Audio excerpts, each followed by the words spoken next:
अदिति जी, सावन का महीना ज्योतिष दृष्टि से इतना खास क्यों माना जाता है? ऐसा बोलते हैं ना कि 6 महीने जो धरती लोग है विष्णु जी संभालते हैं और उसके बाद सारे भगवान जी संभालते हैं। तो अभी हम करंटली जब ये पॉडकास्ट शूट हो रहा है, अभी हम गुप्त नवरात्रि में हैं, तो माता संभाल रही हैं। हमारी जो 10 महाविद्याएं हैं वो धरती वो संभाल रही हैं। और 14 तारीख से जैसे ही 14 तारीख लगेगी, आने वाले 4 सोमवार महादेव संभालेंगे। तो उसमें क्योंकि महादेव ने समुद्र मंथन के समय पे विश्व पी लिया था, तो उनको ठंडक देने के लिए ये सावन का महीना दिया जाता है। और टेक्निकली अगर मैं बात करूं तो सावन का सिंपली श्रवण महीने का ही मतलब हमारे इधर मॉनसून का होता है। तो क्योंकि हमारे कण कण में भगवान बसते हैं, इसलिए हमने मॉनसून का सीजन अपने महादेव को अर्पित कर दिया है।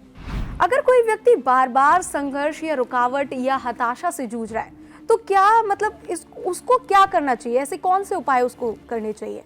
दिन में 11 बारी शिव चालीसा पढ़े ऐसा व्यक्ति, और जिस व्यक्ति को लगता है कि उसकी लाइफ में बहुत ज़्यादा ब्लॉकेजेस हैं, ब्लॉकेजेस रिमूव नहीं हो रही हैं, पंच अमृत शिवलिंग पे अर्पित कर दीजिए। दूसरा, साथ में एक दीपक जलाएं और 11 बारी बिना नागा शिव चालीसा पढ़े ही पढ़े।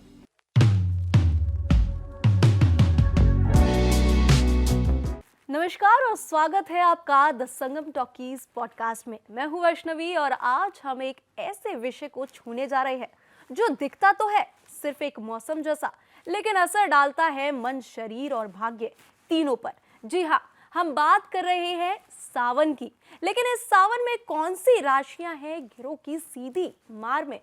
क्या आपकी कुंडली में कुछ ऐसा चल रहा है जो आप नहीं समझ पा रहे हैं? और क्या सच में कुछ आसान उपाय हमारे जीवन की दिशा बदल सकते हैं? इन सभी सवालों और बहुत कुछ के जवाब देने हमारे साथ मौजूद है इंडिया की जाने मानी tarot card reader, spiritual guide और इंट्यूशन की शक्ति से लोगों की जिंदगी संवारने वाली। इनकी पहचान सिर्फ एक फ्यूचर टेलर की नहीं, बल्कि एक क्लैरिटी गिवर और एनर्जी हीलर के रूप में भी है। तो जुड़े रहिए, क्योंकि आज की बातचीत में कुछ ऐसा जरूर होगा जो आपके भीतर की उलझनों को हल्का कर सकता है। अदिति जी, द संगम टॉकीज में आपका तहे दिल से स्वागत है। Thank you so much. Thank you. Aditi ji, सावन का महीना ज्योतिष दृष्टि से इतना खास क्यों माना जाता है? देखिए, जो सावन का महीना है वो दिया ही केवल और केवल महाकाल को है। और ऐसा बोलते हैं ना कि 6 महीने जो धरती लोग हैं विष्णु जी संभालते हैं और उसके बाद सारे भगवान जी संभालते हैं। तो अभी हम करंटली जब ये पॉडकास्ट शूट हो रहा है, अभी हम गुप्त नवरात्रि में हैं, तो माता संभाल रही हैं। हमारी जो 10 महाविद्याएं हैं वो धरती वो संभाल रही हैं। और 14 तारीख से जैसे ही 14 तारीख लगेगी, आने वाले 4 सोमवार महादेव संभालेंगे। तो उसमें क्योंकि महादेव ने समुद्र मंथन के समय पे विश्व पी लिया था, तो उनको ठंडक देने के लिए ये सावन का महीना दिया जाता है। और टेक्निकली अगर मैं बात करूं तो सावन का सिंपली श्रवण महीने का ही मतलब हमारे इधर मॉनसून का होता है। तो क्योंकि हमारे कण कण में भगवान बसते हैं, इसलिए हमने मॉनसून का सीजन अपने महादेव को अर्पित कर दिया है। सावन का इमोशनल और मेंटल एनर्जी पर क्या असर पड़ता है? देखिए, जब हम शिव जी की पूजा करते हैं, तो चाहे आप श्रवण के महीने में करें या महाशिवरात्रि पे करें, he is the God of I would say जो आपके मन को एकदम शांत कराते हैं। जैसे जब हम विष्णु जी की पूजा करते हैं तो हम लक के लिए करते हैं, जब हम श्री जी की पूजा करते हैं तो हमें पता है हमें अबंडेंस चाहिए अपनी लाइफ में, है ना। और जब हम हनुमान जी की करते हैं तो हम स्ट्रेंथ के लिए करते हैं। बट जो लोग शिव जी की पूजा करते हैं और जो शिव भक्त होंगे वो मेरे से आज की डेट पे रिलेट भी कर पा रहे होंगे कि जब आप शिव की भक्ति में आते हैं तो बहुत ज़्यादा आपको ठहराव लेकर आते हैं ज़िंदगी में। तो अगर आप जैसे महामृत्युंजय का जाप हो गया, ये करेंगे तो लाइफ में बहुत ज़्यादा इमोशनल जो आपके मिसबैलेंसेस होते हैं उनको रिमूव करता है। शिव तांडव स्तोत्रम करेंगे तो कभी कभी हमारे माइंड होते हैं कि हम बहुत ज़्यादा कंफ्यूज होते हैं कि हम क्या करें, हमें समझ नहीं आ रहा होता। तो शिव तांडव स्तोत्रम उस टाइम पर अगर आप श्रवण के महीने में कंटिन्यू पूरे श्रवण के महीने में पढ़ते हैं तो आपको मेंटली भी बहुत ज़्यादा असर देगा, वो इमोशनली भी आप बहुत ज़्यादा बैलेंस्ड हो जाएंगे और एक ज़िंदगी में लय आ जाएगा, ठहराव आ जाएगा। इनका राशि इस पर क्या इम्पैक्ट पड़ता है? जैसे एरीज है, इस पर क्या इम्पैक्ट पड़ेगा? देखिए, जैसे जो एरीज है, अब एरीज की जैसे अभी इस टाइम पर चल रही है 7.5, तो 7:30 के टाइम पर अगर एरीज इस टाइम पर ब्लैक सेसमी सीड और वाइट सेसमी सीड हनी में मिला के शिवलिंग पे अर्पित करते हैं तो शनि के बुरे प्रभाव कम होंगे। शनि जो पीड़ा दे रहे हैं, हेल्थ से रिलेटेड इश्यूज आ रहे हैं, तो सिंपली जो सफ़ेद पताशे होते हैं 7 शिवलिंग पे अर्पित करें। इससे जो भी फाइनेंशियल ब्लॉकेजेस होंगी, जो शनि से रिलेटेड दिक्कत एरीज में आ रही होगी, वो ख़त्म हो जाएगी। और टॉरस बेस पे क्या इम्पैक्ट पड़ता है टॉरस पर? टॉरस के लिए अगर मैं आपको रेमेडीज़ बताऊं तो टॉरस वाले सिंपली सिर्फ और सिर्फ बेल पत्र में हल्का सा कुमकुम लगा दीजिए और शनिदेव जी को अर्पण कर दीजिए। और मैं दूसरी एक बात बता दूं, जैसे विष्णु जी करते हैं शिव जी की पूजा, वैसे ही शिव जी करते हैं विष्णु जी की पूजा। तो आप बेल पत्र पे राम जी का नाम भी लिखकर शिवलिंग पे चढ़ा सकते हैं। ये सिर्फ और सिर्फ टॉरसेस करें तो, और देखिए आपकी लाइफ में जो फाइनेंशियल इश्यूज आ रहे हैं, फाइनेंशियल क्रंचेस आ रहे हैं, वो रिमूव होंगे। ऐसे ही हम जेमिनी का भी जानना चाहेंगे कि जेमिनी वालों को क्या करना चाहिए? जेमिनी वालों को सबसे ज़रूरी है कि अपने जब भी आप शिवालय जाएं तो हल्का सा आपको लेकर जाना है घी। घी से स्वास्तिक बनाएं शिवलिंग पे, और जब आप जल अर्पित करें तो हल्की सी अक्षत राइस डालकर करें, 11 या अपनी उम्र जितने डाल के अर्पित ज़रूर करें। कैंसर राशि वालों को क्या करना चाहिए? कैंसेरियंस के लिए सबसे अच्छी जो रेमेडी है जो वो कर सकते हैं वो ये है कि वो पंच अमृत बनाएं। पंच अमृत 5 चीज़ों से बनता है: शहद, कच्चा दूध गाय का, घी, दही और शक्कर से। इसका ये पंच अमृत पूरा बनाएं, शिवलिंग पे भी अर्पित करें और खुद भी ग्रहण करें। तो लाइफ में जो भी फाइनेंशियल ब्लॉकेजेस होंगी, जो मेंटल ब्लॉकेजेस होंगी, वो रिमूव होंगी। लियो राशि वालों को सावन में क्या करना चाहिए? लियोस के लिए सबसे अच्छा है कि भस्म चढ़ाएं और गंगा जल शिवलिंग पे चढ़ाएं इस बारी। इससे पहला तो मोक्ष प्राप्ति होता है, और क्योंकि शिव जी लगाते ही भस्म है तो लियोस में क्योंकि बहुत ज़्यादा मैंने देखा है एंगर इश्यूज होते हैं, तो वो भी शांत होंगे। सेम ऐसे ही वर्गो राशि वालों को क्या करना चाहिए? वर्गो राशि वालों को हिबिस्कस फ्लावर्स होते हैं वो ऑफर करें, और साथ में वर्गो वाले क्योंकि उनमें इस साल बहुत ज़्यादा मिसबैलेंस दिख रहा है, हेल्थ से रिलेटेड इश्यूज बहुत ज़्यादा दिख रहे हैं, वर्गो वालों को चैलेंजेस बहुत ज़्यादा मेंटली दिख रहे हैं, तो सिंपली शिवलिंग पे आप हनी ऑफर कर करें। अगर रिलेशनशिप इश्यूज भी आ रहे हैं तो भी हनी ज़रूर ऑफर करें।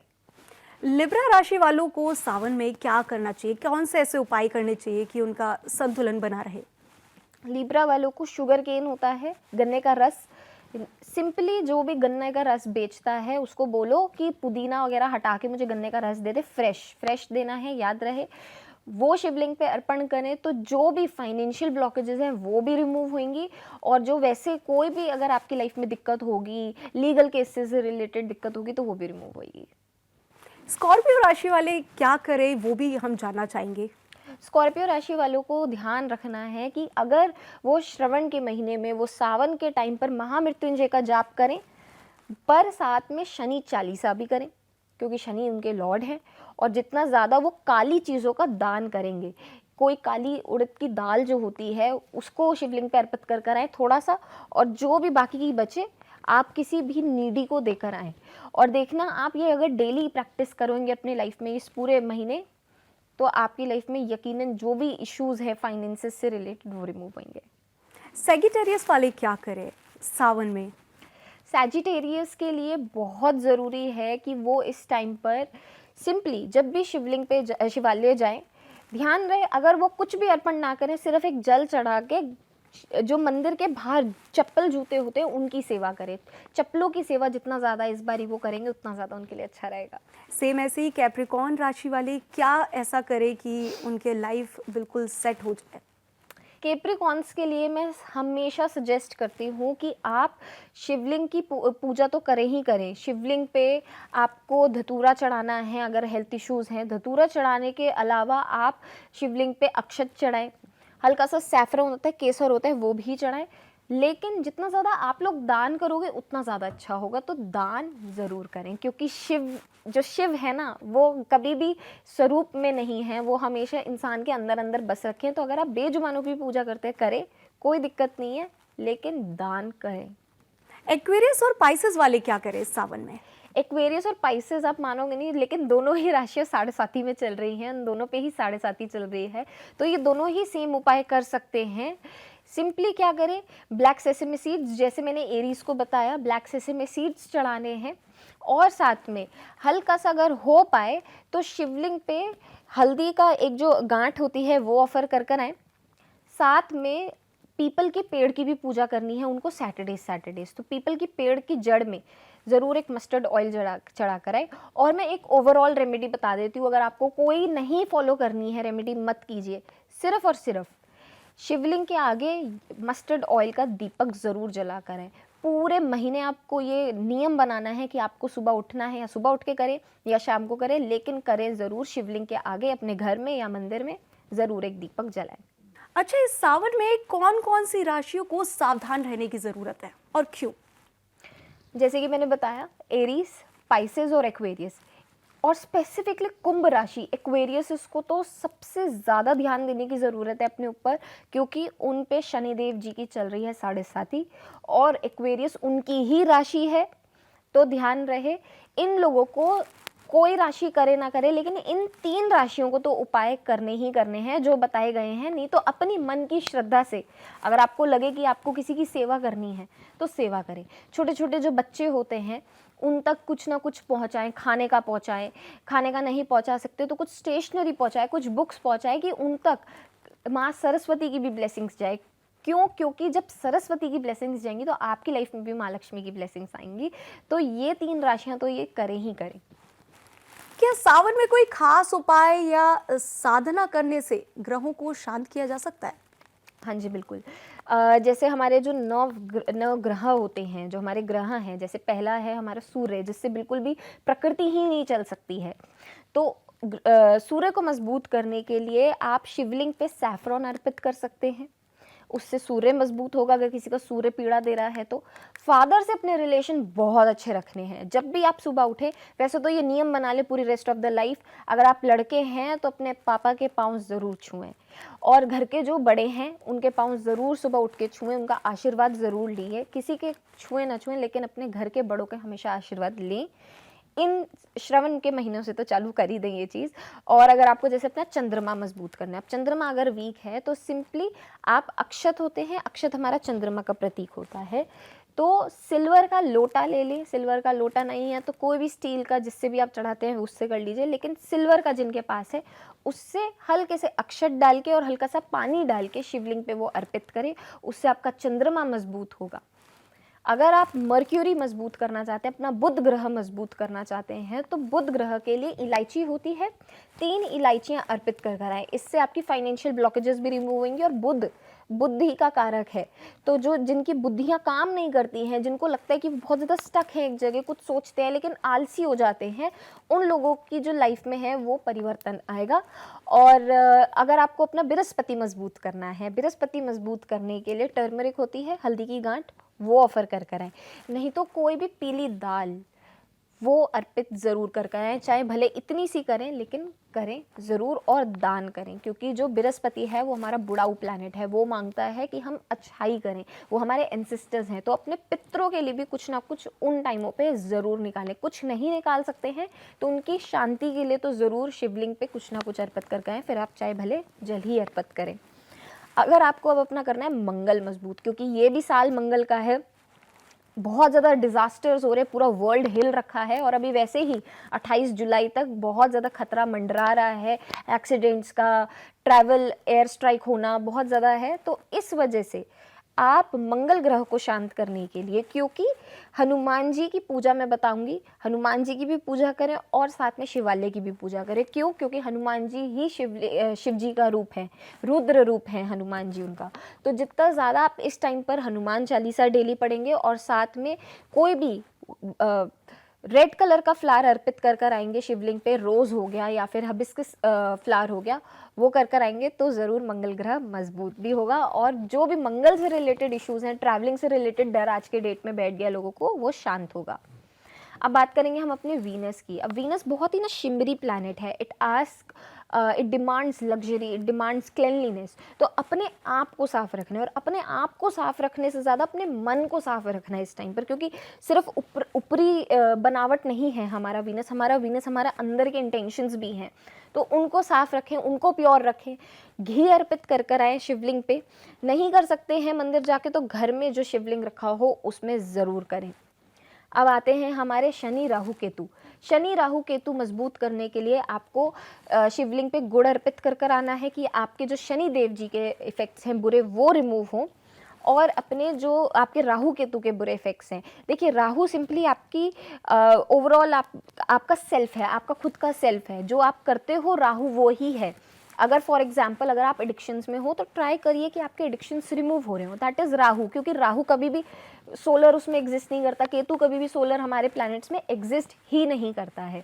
तो जितना ज़्यादा आप अपने आप को अच्छा रखोगे, अपने आप को सात्विक रखोगे इन दिनों पे, उतना ज़्यादा अच्छा रहेगा। और इनको ठीक करने के लिए चप्पलों की सेवा, और साथ में black and white sesame seed. Black sesame seeds हमारा राहु का प्रतीक है, और जो वाइट सेसमी सीड्स हैं वो हमारे केतु हैं।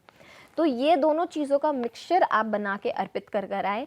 तो जिनको भी ये ग्रह पीड़ा दे रहे हैं, अभी जो मैंने ये पूरा बताया है, जिन भी लोगों को लगता है कि ये ग्रह मजबूत नहीं है, ये ग्रह से दिक्कत आ रही है, वो ये ज़रूर इनमें से 1 या 2 कुछ भी कर सकते हैं रेमेडी। अदिति जी, मेष यानी एरिस राशि वालों के लिए सावन का समय किस तरह की मानसिक या पारिवारिक उथल पुथल ला सकता है? कोई विशेष सावधानी इसके लिए?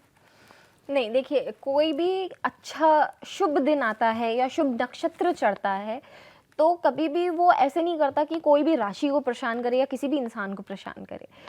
वो केवल अपने कर्मों से परेशान हो सकता है इंसान, और हम कर्म करने ही आए हैं। तो जितनी भी मैंने रेमेडीज़ बताई हैं अभी, आप वो रेमेडीज़ करें। और मैं हमेशा जब भी संगम टॉकीज़ आती हूँ मैं यही बोलती हूँ कि कुछ मत करो, लेकिन दान जितना ज़्यादा कर सकते हो, अपने इंटेंशंस जितने प्योर रख सकते हो वो करिए। तो कुछ ऐसी दिक्कत नहीं आएगी किसी भी राशि को। आपको ये डरने की ज़रूरत नहीं है, क्योंकि महादेव बिल्कुल भी इनजस्टिस नहीं करते किसी के साथ। तो इस चीज़ का आपको ध्यान रखने की ज़रूरत है। बट हाँ, कुछ कुछ जो उपाय मैंने बताए हैं, जैसे कि ब्लैक सेसमी सीड्स और चप्पलों की सेवा करना, वो बहुत ज़्यादा ज़रूरी है। एरीज़ में डिसीजन मेकिंग बहुत ज़्यादा फास्ट होती है। वो सेकंड थॉट भी नहीं लगाते हैं, बस वो ले लेते हैं इम्पल्सिव डिसीजन। तो इस टाइम पर अगर वो इम्पल्सिव डिसीजंस को काम डाउन करेंगे, अपने स्लो डाउन करेंगे, तो उतना ज़्यादा बेटर रहेगा। क्या साढ़े साथी से डरना चाहिए या इसे एक ट्रांसफॉर्मेशन पीरियड की तरह देखना चाहिए? साढ़े साथी तो है ही खुद में एक बहुत बड़ी ट्रांसफॉर्मेशन। साढ़े साथी का सिंपली मतलब ये है, अब देखिए शनि देव जी, सैटर्न जो प्लैनेट है वो यूनिवर्स में मूव तो कर ही रहा है हर टाइम, है ना कहीं उसकी एक्सेस कहीं ना कहीं किसी राशि में जाके बैठ रही है, यानी कि किसी ना किसी स्टार में जाके बैठ रही है। राशियाँ सिंपली मतलब स्टार होता है। तो अब वो एक राशि पे, क्योंकि शनि देव जी बहुत ही स्लो मूविंग प्लैनेट है, तो वो एक राशि पे 7.5 साल बैठते हैं टेक्निकली, अगर हम यूनिवर्स की लैंग्वेज में बात करें तो जब भी वो एक राशि पे जाके बैठते हैं तो ज़रूरी नहीं है कि वो हमेशा ही तंग करेंगे, हमेशा ही बर्बाद ही करेंगे लोगों को। ऐसे बहुत बड़े बड़े एग्जाम्पल्स हैं जो अपनी साढ़े साथी में ही बहुत अच्छा करते हैं लोग। पर शनि देव जी क्योंकि इतने अगर एक आप चींटी भी मारोगे ना, उसका भी आपको नुकसान तो भोगना ही भोगना है, मतलब आपको उसका कर्म तो यहीं पर ही देना है। तो वो सारी चीज़ें जो भी हम कभी बाय मिस्टेक हमारे से बाय डिफ़ॉल्ट हो भी जाता है, या कभी हम बुरे इंटेंशंस रख भी लेते हैं, तो वो साढ़े साथी में हमारे सामने आते हैं। साढ़े साथी को एक पीरियड ऑफ ट्रांसफॉर्मेशन लेना चाहिए, साढ़े साथी को एक रिफ्लेक्शन लेना चाहिए कि हमने ये चीज़ें गलतियाँ करी हैं, एंड अब इस चीज़ का भुगतान करना है सिंपली। अब आप राम राम राम जाप करके काटो या हाय हाय हाय करके काटो, वो तो इंसान पे डिपेंड करता है। एक देखने का भी नज़रिया होता है हर किसी का। अभी मैं खुद पर्सनली मैं एरीज़ हूँ, अपने नाम से, अपने लग्न से मैं एरीज़ हूँ, और मैं अपनी राशि से जिस समय मैं बॉर्न हुई थी मैं एक्वेरियस हूँ। तो मतलब मेरे साथ तो दोनों ही उस पे समय पे साढ़े साथी चल रही है, क्योंकि एक्वेरियस पे भी है और एरीज पे भी है। बट मेरे को इतने बुरे इफेक्ट्स नहीं देखने को मिल रहे हैं। हाँ, मेरी हेल्थ से रिलेटेड इश्यूज मुझे दिख रहे हैं, वो भी शायद कुछ कर्म होगा, है ना। तो इस चीज़ को हमेशा एक पॉजिटिव साइड पे लेना है। इस टाइम पर जितना ज़्यादा आप पूजा पाठ करेंगे, चैरिटी करेंगे, क्योंकि शनि देव जी कभी भी आपके आसपास नहीं दिखेंगे, बट जितने भी आपके ब्लू कॉलर वाले लोग हैं उनमें आपको शनिदेव दिखेंगे। तो आपके जो लेबरर्स हो गए, अगर आप उनसे बदतमीजी कर रहे हो, आपका कोई एम्प्लॉय है वो आपका शनि है, अगर आप उनसे बदतमीजी कर रहे हो तो शनिदेव जी पीड़ा देंगे ही देंगे, क्योंकि वो न्याय के ही देवता हैं। तो आप इस चीज़ को ये लीजिए कि आपका एक ये लाइफ लेसन है। हर इंसान को लाइफ में 2 बारी 7.5 लगेगी ही लगेगी टेक्निकली। तो इस चीज़ को ऐसे रखिए कि आपके कर्म अच्छे होने चाहिए, आपके इंटेंशंस प्योर होने चाहिए, और भूल चूक से कोई हो भी गई मिस्टेक तो उसको आप सॉरी बोल दीजिए। फॉरगिवनेस का जितना ज़्यादा आप प्रैक्टिस करेंगे, हमारे प्राणिक हीलिंग में हम फॉरगिवनेस प्रैक्टिस करते हैं, तो आई फॉरगिव द सोल, भगवान के सामने या यूनिवर्स के सामने हमेशा बोलें। जितना ज़्यादा आप ये बोलेंगे, आप अपने ऊपर से कार्मिक डेप्थ को रिमूव करेंगे। अगर कोई व्यक्ति बार बार संघर्ष या रुकावट या हताशा से जूझ रहा है, तो क्या मतलब उसको क्या करना चाहिए? ऐसे कौन से उपाय उसको करने चाहिए? सबसे सिंपल है, दिन में 11 बारी शिव चालीसा पढ़े ऐसा व्यक्ति। और जिस व्यक्ति को लगता है कि उसकी लाइफ में बहुत ज़्यादा ब्लॉकेजेस हैं, ब्लॉकेजेस रिमूव नहीं हो रही हैं, तो सिंपली पंच अमृत से पंच अमृत शिवलिंग पे अर्पित कर दीजिए। दूसरा, साथ में एक दीपक जलाएं। आप घी का भी जला सकते हैं, आप सेसमे सीड ऑयल का भी जला सकते हैं, या आप मस्टर्ड ऑयल का भी जला सकते हैं, which ever is convenient, but एक दीपक ज़रूर जलाएं। और 11 बारी बिना नागा शिव चालीसा पढ़े ही पढ़े। अदिति जी, क्या ध्यान, जल अर्पण या चैंट जैसे उपाय वास्तव में ग्रहों को शांत कर सकते हैं? बिल्कुल कर सकते हैं, क्योंकि ये जो छोटी छोटी उपाय हैं, देखिए मैं इसका लॉजिक समझाती हूँ। जब हमारी एस्ट्रोलॉजी बनी थी, एस्ट्रोलॉजी एक साइंस है, ये जो उपाय हैं ये कर लो वो कर लो, आधे से ज़्यादा तो एग्जिस्ट ही नहीं करते, पहली बात तो। दूसरी बात, जब हमारी एस्ट्रोलॉजी बनी थी तो मतलब मेरी स्टडी, जितनी मैंने स्टडी करी है, जो ऋषि मुनि थे उन्होंने बड़ी सिंपल रेमेडीज़ दी कि जैसे आप दान कर दो तो आपका ये ग्रह ठीक हो जाएगा, अगर आप किसी को बुक्स दान करो तो आपका मर्क्यूरी ठीक हो जाएगा। तो सिंपली जब हम शिवलिंग पे जल अर्पित करते हैं तो वो शिव जी को तो शांत करता ही करता है, क्योंकि उन्होंने विष पिया है, बट वो आपके मन को भी शांत करता है। क्योंकि शिव, मैं हमेशा कहती हूँ, he is not in a physical form, Shiv is ultimately you. जब आप बहुत बड़ी बड़ी बुक्स पढ़ेंगे, ऐसे ऐसे लोगों की बुक्स पढ़ेंगे, you will come to know that he resides within you. तो अगर आप उनको भी जल अर्पित कर रहे हो तो इट्स अल्टीमेटली फॉर यू। तो आपका भी मन शांत होगा, जो हमारे अंदर जो पॉइजन है, हमारे जो अंदर नेगेटिविटी है वो कम होती है, और आपका जो चंद्रमा है वो भी शांत रहता है इससे। हमारे लिसनर्स के लिए आप सावन के लिए कोई सरल रोजाना जो वो कर सके, ऐसा कोई उपाय बताइए। देखिए, जो रोज़ आप कर सकते हो, सिंपली थोड़ा सा आपको कच्चा दूध लेना है। ध्यान रहे कि वो गाय का कच्चा दूध हो, ना कि भैंस का। गाय का हल्का सा कच्चा दूध लें, हल्का सा उसमें पानी मिलाएं और शिवलिंग पे रोज़ अर्पित करें। आप चाहे इतना सा ही करेंगे, वो तब भी लगेगा शिव जी को, तो आप वो अर्पित करें। और जितना ज़्यादा आप गौ माता की इस टाइम पर सेवा करोगे, गौ माता के लिए एक रोटी तो हमारे संस्कृति में है कि हम निकालते हैं, गाय की और एक कुत्ते की। अगर आप नहीं करते हैं तो ये चालू कर दीजिए कि गौ माता की और एक कुत्ते की रोटी आप निकालें ही निकालें। गौ माता को जो आप रोटी दें, उस पर हल्का सा गुड़ लगा के गौ माता को रोज़ अपने हाथों से खिलाएं। ये नहीं कि रख दिया बस किसी भी किनारे पे, अपने हाथों से प्यार से खिलाना चालू कीजिए और देखिए कैसे लाइफ में परिवर्तन आता है। अदिति जी, आज की बातचीत ने न सिर्फ सावन के मौसम को एक नया नजरिया से समझाया है, बल्कि उन सभी एग्जॉटिक साइंस के लिए दिशा भी दी है जो आजकल किसी न किसी चिंता या उलझन से जूझ रहे हैं। सावन भावनाओं और ऊर्जा का समय है, और सही उपाय से इसे अपने जीवन में सकारात्मक बदलाव का सीजन बनाया जा सकता है। द संगम टॉकीज से आज इतना ही। अगली बार फिर मिलेंगे एक नए ग्रह, एक नई ऊर्जा और नई दिशा के साथ। तब तक के लिए स्टे काम, स्टे अलाइन।